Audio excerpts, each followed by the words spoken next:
जी, break से आगे वापस आपको कहेंगे एक बार फिर से खुश-आमदीद और बात करेंगे कि भई एक ऐसा मसला है जो मर्द हो या ख़वातीन हो उनके साथ जुड़ा हुआ है और अगर उस मसले का आप शिकार हैं तो आप कहते हैं कि पर्सनैलिटी जो है वो आपकी कितनी ही आप ग्रूम कर लें, कुछ भी कर लें, कितना अच्छा तैयार हो जाएँ, लेकिन जब तक आपके बाल अच्छे ना हों या बाल अच्छे ना बने हों तो आपको लग रहा होता है कहीं कुछ कमी है। आपने देखा होगा ना अक्सर लोग बहुत घबराते हैं इस बात से कहीं जा रहे हों, तैयार हो रहे हों और उन्हें लग रहा हो कि आज बाल जो हैं वो सही नहीं बने या बाल बहुत गिरने लगे या झड़ने लगे तो वो बहुत ज़्यादा जो है उस वक्त कॉन्शियस होते हैं और उनका जो कॉन्फिडेंस लेवल है वो भी बहुत डाउन होता है।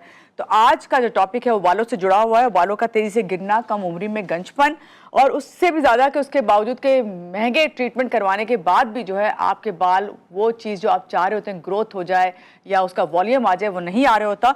तो उस बारे में बात करेंगे, लेकिन अब एक नई उम्मीद की जो किरण या कुछ नए ट्रीटमेंट्स आपको पता है जितनी जिद्दत आ रही है उतने नए ट्रीटमेंट्स भी आ रहे हैं, उसके हवाले से आज हम बात करेंगे जो कि एक्सोसोम थेरेपी कहलाती है। ये क्या है और ये हम किस तरह करवा सकते हैं और इसके बारे में ना सिर्फ जानेंगे बल्कि ये भी जानेंगे कि ये तरीका इलाज कहीं इतना ज़्यादा महंगा तो नहीं कि हर कोई अफोर्ड नहीं कर सकता। हमारे साथ हैं डॉक्टर बिलाल शम्स साहब, उनसे मिलते हैं और जानते हैं। अस्सलाम वालेकुम डॉक्टर बिलाल, कैसे हैं आप? ठीक हैं? सुबह खैर। वालेकुम अस्सलाम मानूर, सुबह खैर। आप खैरियत से हैं? जी, बिल्कुल ठीक हूँ। आपका बहुत शुक्रिया आपने हमें जॉइन किया। सबसे पहले तो डॉक्टर साहब ये बताइए मर्दों और ख़वातीन के बाल गिरने की सबसे बड़ी जो वजूहात हैं वो क्या हैं? अक्सर लोग कहते हैं कि हम जब ये एज थी तो हमारे बाल ये ज़बरदस्त थे, इतने लॉन्ग थे, अगर ख़वातीन हो तो वो लॉन्ग थे, मर्द हो तो वो कहते हैं हमारे बाल घने थे। लेकिन क्या होता है वक़्त के साथ-साथ बहुत ज़्यादा बाल कम हो जाते हैं, तो इसकी वजूहात क्या होती हैं? जी मानूर, ये आजकल हॉट टॉपिक है। हेयर फॉल, हेयर थिनिंग आजकल मर्दों और ख़वातीन दोनों में बहुत कॉमन हो चुका है। जी, इसकी बहुत सारी वजूहात है जिसको इसका अगर मेन आप रीज़न समझ लें तो वो है हार्मोनल, जिसको हम एंड्रोजेनेटिक एलोपेशिया कहते जी, हैं। एंड्रोजेनेटिक एलोपेशिया में क्राउन और फ्रंटल एरिया पे बालों की थिनिंग शुरू हो जाती है और ये थिनिंग होते-होते बिल्कुल वो मिनिएचराइज़ेशन हो जाती है। बाल इतने बारीक हो जाते हैं कि वो नज़र ही नहीं आने लगते। जी। जिसको हम बाल्डनेस को बहुत सारी स्टेजेज़ में फिर हम डिवाइड करते हैं। तो सिंपली आप यूँ समझ लें कि हेयर थिनिंग होते-होते बाल गंज तक पहुँच जाते हैं। जी, हुँ। ये बताइए ये जो गंजपन का हम ज़िक्र कर रहे हैं, क्या ये रिवर्सिबल होते हैं या एक स्टेज के बाद बस आप सोच लें कि अब आपका कोई इलाज नहीं हो सकता?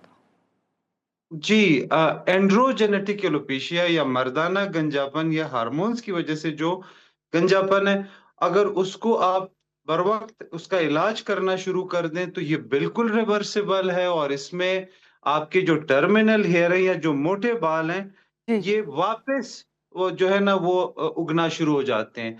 अब एंड्रोजेनेटिक एलोपेशिया में होता ये है कि आपके मोटे बाल पतले बालों में कन्वर्ट होना शुरू हो जाते हैं। एक नॉर्मल बंदे के सर के ऊपर 1 लाख बाल होते हैं हुँ, और एक मुकम्मल गंजे आदमी के सर पे भी 1 लाख ही बाल होते हैं। लेकिन होता क्या है कि ये जो मोटे बाल है जिसको हम टर्मिनल हेयर कहते हैं, जो लंबे होने लगते हैं, ये जी, बारीक होते-होते इस बीमारी के अंदर बिल्कुल ये येलो कलर के बालों में जो माथे पे नज़र आते हैं, जी, इसमें कन्वर्ट हो जाते हैं। तो अगर आप बिल्कुल एक बाल्ड आदमी के स्कैल्प को साइड से देखें थोड़ा गौर से, तो उसमें भी बहुत बारीक-बारीक बाल होते हैं जिसको हम विल्स हेयर कहते हैं। तो ट्रीटमेंट से वापस विल्स हेयर जो है ना वो टर्मिनल हेयर में कन्वर्ट होना शुरू हो जाते हैं। लेकिन ये ट्रीटमेंट जो है ना टाइमली होना चाहिए। कभी-कभार आपके मौसमी असरात, आपके फ्रीक्वेंट जो सनबर्न्स और बाकी जो मौसमी असरात है उसकी वजह से जी। कभी-कभार फॉलिकल्स जो है ना वो ब्लॉक हो जाते हैं, उसके अंदर फिर उस तरह रीजनरेटिव कैपेसिटी नहीं आती जब उम्र बहुत ज़्यादा बढ़ जाती है। यंग एज में रीजनरेशन बहुत अच्छा है, यंग एज में कमबैक बहुत अच्छा है। अच्छा, लोग तवज्जो नहीं देते डॉक्टर बिलाल, जब यंग एज होती है तो उस वक़्त तो चलें वो कोशिश करते हैं कि हमारे बाल जो है रिवर्सिबल जी। अगर हैं तो आ जाएँ, लेकिन जब बड़ी उम्र हो जाती है तो वो कोशिश करते हैं कि बस ठीक है ऐसे गुज़ारा कर लेते हैं। मगर आपसे बात करेंगे एक्सोसोम थेरेपी के बारे में, ये क्या है और आसान अल्फाज में किस तरह आप हमें बताएँगे?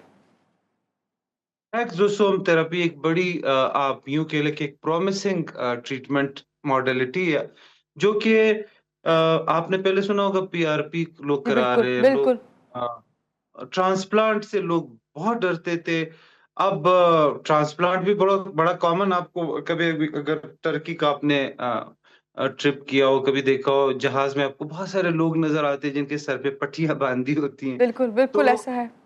ये हेयर ट्रांसप्लांट, ये पीआरपी और ये एक्सोसोम्स, ये हेयर रीजनरेशन थेरापीज हैं।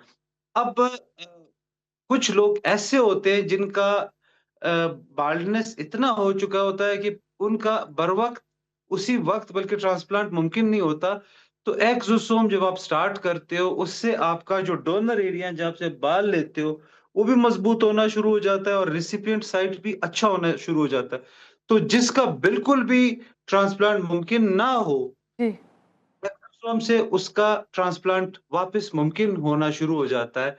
और कभी कभार तो ऐसे होता है कि ट्रांसप्लांट की जरूरत भी नहीं पड़ती और इतने अच्छे बाल आ जाते हैं। डॉक्टर साहब, लेकिन अगर अगर आप एक्सोसोम जो है, कंबाइन कर लो दोनों, जी, जी, अगर आप दोनों ट्रीटमेंट्स कंबाइन कर लो तो और भी अच्छा है। लाइक दोनों ट्रीटमेंट, क्या अभी आप कहना चाह रहे हैं हेयर ट्रांसप्लांट और एक्सोसोम की बात कर रहे हैं इसको, या फिर पीआरपी और एक्सोसोम? नहीं, पीआरपी जो है वो बड़ा स्लो प्रोसेस है। उसमें हेयर ग्रोथ तो होती है लेकिन बहुत स्लो होती है, उसकी वो बड़ी फ्रीक्वेंट ठीक है, तो जी, जी, जी, तो आपको करानी पड़ती हैं उनकी थेरेपीज, यानी कभी महीने में एक बार, कभी महीने में 2 बार, और बड़ा टाइम टेकिंग प्रोसेस है। और पीआरपी के अंदर होता ये है कि आपका अपना ब्लड जो है ना, जी, उसके प्लेटलेट्स लेके फिर उससे आपने वो ग्रोथ फैक्टर्स निकाल के और वो करना है। लेकिन कभी प्लेटलेट्स लोगों के उतने अच्छे नहीं होते, उतने हेल्दी नहीं होते। कुछ लोग एंटी प्लेटलेट मेडिकेशन पे होते हैं, तो उनकी पीआरपी के रिजल्ट्स इतने अच्छे नहीं होते as compare to exosomes. Exosomes आप यूँ कह लें कि एक मिरेक्युलस ट्रीटमेंट है, ठीक बिल्कुल है। एक जादू जैसा। अब आपको ये बताना है हमें कि एक्सोसोम का जो आप बता रहे हैं कि ये जादू जैसा है, तो ये बताइए कि हेयर ट्रांसप्लांट और एक्सोसोम अगर दोनों साथ करवाने तो पहले क्या करवाना चाहिए? अगर किसी को करवाना है, क्या हेयर ट्रांसप्लांट होगा? क्योंकि उसमें भी आपने कहा कि डोनर पार्ट लिया जाता है, तो एक्सोसोम में भी इसी तरह से है? मानूर, ये केस टू केस वेरिएशन है। ज़रूरी नहीं कि हर बंदे का ट्रांसप्लांट पहले हो और करना पड़े। जी, ओके, ग्रेडिंग होती है बाल्डनेस की, टाइप 1, 2, 3, 4, 5, 6, 7 टाइप्स की बाल्डनेस होती है, जिसको हम नॉरवुड्स क्लासिफिकेशन कहते हैं बाल्डनेस की। तो उस हिसाब से हर बंदा जो है ना वो कैंडिडेट नहीं होता हेयर ट्रांसप्लांट का। इवन ख़वातीन में आप देखती हैं ना, ये पिक्चर जो स्क्रीन पे आ रही है, जी, जी, आप ज़रूरी नहीं कि आप हर बंदे का ट्रांसप्लांट स्टार्ट कर दें। हुँ, बहुत सारे केसेज़ हैं जिनकी ट्रांसप्लांट की ज़रूरत ही नहीं होती। हाँ, जिनकी होती है कभी-कभार हेयर लाइन डिज़ाइन का हम बता देते हैं कि भाई आप अगर हेयर लाइन साथ में डिज़ाइन करा लेंगे, तो बैक से तो सारा एक्सोसोम से रिग्रोथ हो जाएगा, लेकिन फ्रंटल एरिया पे थोड़ा बहुत हुँ, डिज़ाइन कराएँ तो बेहतर है। तो केस टू केस वेरिएशन है। ठीक तो है, आप एक ट्रीटमेंट मॉडलिटी भी इस्तेमाल कर सकते हैं, आप एक से ज़्यादा भी कर सकते हैं। लेकिन राइट। जिन लोगों का ट्रांसप्लांट नहीं हो सकता, एक्सोसोम से उनके इतने बाल आ जाते हैं कि कम से कम वो हेयर ब्रश खरीद लें और वो जो है ना वो अपना हेयर स्टाइल दोबारा से शुरू कर लें। चलें, ये तो बहुत अच्छी आपने बात बताई। मुझे ये बताइए डॉक्टर बिलाल कि एक्सोसोम जो है इसमें कितने अरसे में बाल आ जाते हैं? क्योंकि हेयर ट्रांसप्लांट का तो 1 साल के अंदर तकरीबन बाल आ जाते हैं, आराम से आप जिस तरह कह रहे हैं ना, कॉम्ब या ब्रश कर सकते हैं। बहुत ज़रूरी सवाल आपने पूछा।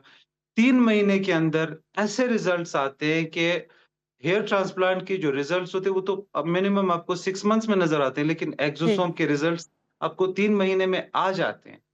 तो बहुत कम टाइम ड्यूरेशन है। अच्छी ट्रीटमेंट कॉम्बिनेशन के साथ आप इसको कंबाइन करेंगे तो रिज़ल्ट्स आउटस्टैंडिंग होंगे। ठीक है। अब लास्ट में आपसे बस ये जानना चाहूँगी, ये बताइए कि अगर ये थेरेपी कोई करवाता है, कोई पेशेंट, तो ये सबके लिए एक जैसी इफ़ेक्टिव है या इसमें कोई साइड इफ़ेक्ट या रिस्क भी है? ये बड़ा इम्पोर्टेंट सवाल है। मानूर, कोई भी ट्रीटमेंट जो है ना, चाहे वो किसी भी डिजीज की हो, जी, 100% इफेक्टिवनेस सब में एक जैसी नहीं होती। वेरिएशन होती है हुँ, रिजल्ट्स के अंदर। हुँ, इसके साथ आपका जो कंप्लायंस है वो बहुत ज्यादा मैटर करता है कि मरीज कितना सीरियस है अपने ट्रीटमेंट में, बिल्कुल क्योंकि सही। इसमें डॉक्टर जो है ना वो आपको जो एंड्रोजेनेटिक एलोपेशिया है उसका बेसिक मैकेनिज्म इनहिबिट करने की अद्वियात भी आपको देता है। तो इसमें मरीज का जो कंप्लायंस है वो मैटर करता है। यस, बहुत सारे और फैक्टर्स हैं। मैंने बताया ना, एज बड़ा बिल्कुल, प्रॉमिसिंग बिल्कुल। फैक्टर है। हुँ, इसके अलावा अच्छी खुराक और एक नॉर्मल हेल्दी लाइफ़स्टाइल। हर ट्रीटमेंट की कामयाबी का एक ज़ीना है। तो ये सारी चीज़ें मैटर करती हैं और इसके अलावा कुछ लोग स्मोकर्स होते हैं ना। आज स्मोकिंग जो है ना वो एक ऐसी आप कुछ भी बुराई का नाम ले लें कि ऐसी बुराई है, जिसका असर आपके जिस्म के हर हिस्से पे और आपके बालों पे भी होता है। तो सही। स्मोकर जो है ना उनमें उनके जो ब्लड वेसल्स होते हैं, वो कैपिलरीज़ जो होती है, खून जी। की जो छोटी-छोटी रगें होती हैं, जी। वो इतनी तंग हो जाती है कि उनकी रीजनरेटिव कैपेसिटी कम हो जाती है नॉर्मल पब्लिक से। तो बहुत सारे फैक्टर्स हैं ठीक। जिसमें आपका हेयर ग्रोथ जो है ना वो मैटर करता है, आपके ट्रीटमेंट के रिजल्ट्स मैटर करते हैं। बिल्कुल सही। बस एक और छोटी-सी बात बता दें वन लाइनर कि ये ट्रीटमेंट जो है एलीट क्लास के लिए है या फिर ये अफोर्डेबल है सबके लिए? मानूर इसकी जो कॉस्ट है वो $100 से लेके $2500 तक पर सेशन है। हुँ। यानी कम से कम 28,000 रुपए से लेके कोई 7 साढ़े 7 लाख तक रेंज है इसकी। ज़ाहिर है म मानूर फ़ैशन, खूबसूरती हुँ। और जितना आप स्टाइल कुछ भी कह लें ये महँगा है। आपको बिल्कुल पता है सही ना बात, ये चीज़? बिल्कुल सही, बिल्कुल।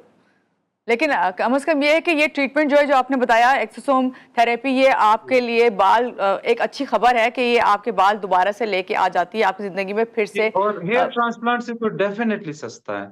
सही। उससे तो बहुत शुक्रिया डेफ़िनेटली डॉक्टर बिलाल शम्स हमारे साथ थे। आपको पता है कि डर्मेटोलॉजिस्ट हैं और एस्थेटिक फिजिशियन हैं। वो हमें बताए थे किस तरह से जो बाल जिन लोगों के झड़ जाते हैं, पतले बाल होते हैं, ट्रीटमेंट जो आ गया है ये आसान भी है और इसका रिज़ल्ट भी बहुत अच्छा है। यहाँ पे लेंगे एक छोटी-सी ब्रेक के बाद वापस आते रहिएगा हमारे साथ।